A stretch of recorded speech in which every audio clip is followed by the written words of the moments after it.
Shalom. This is the sixth video on Sefer Bereshis. We're going to be looking at a machlokas between the Ezra and the Chizkuni as to where Noach gave his korban on when he came out of the ark.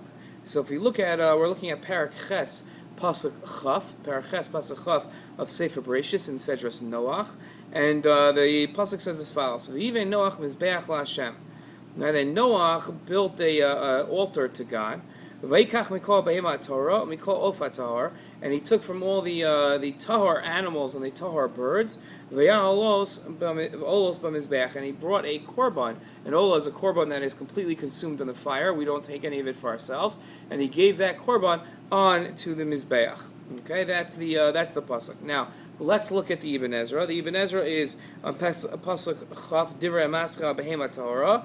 He says there's 10 of them, but we don't know the number of the tower birds, because there were more than the tamei birds. Where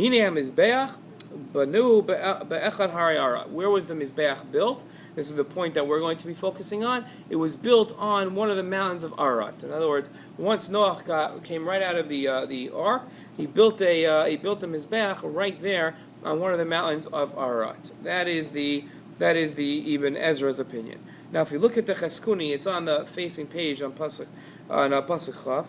Divrei Amaschil b'mizbeach, and the Chizkuni says something interesting. It says Hamivuror, the explained one, the chosen one. What does that mean? He's referring to Har HaBayis, to the Temple Mount, where the Beis HaMikdash eventually would be built.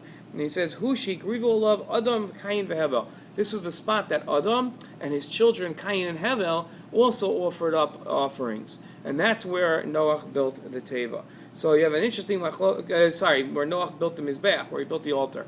So you have an interesting machlokas between the Ibn Ezra and the Chizkuni as to where Noach built his ark, where he built his altar when he came out of the ark, whether it was right where he got out on one of the Hari Arat, where the ark had come to rest, or whether he was in Yerushalayim and he built the altar where Cain and Hevel and Adam had given their korbanos, and eventually the spot where the Beis HaMikdash would have been built.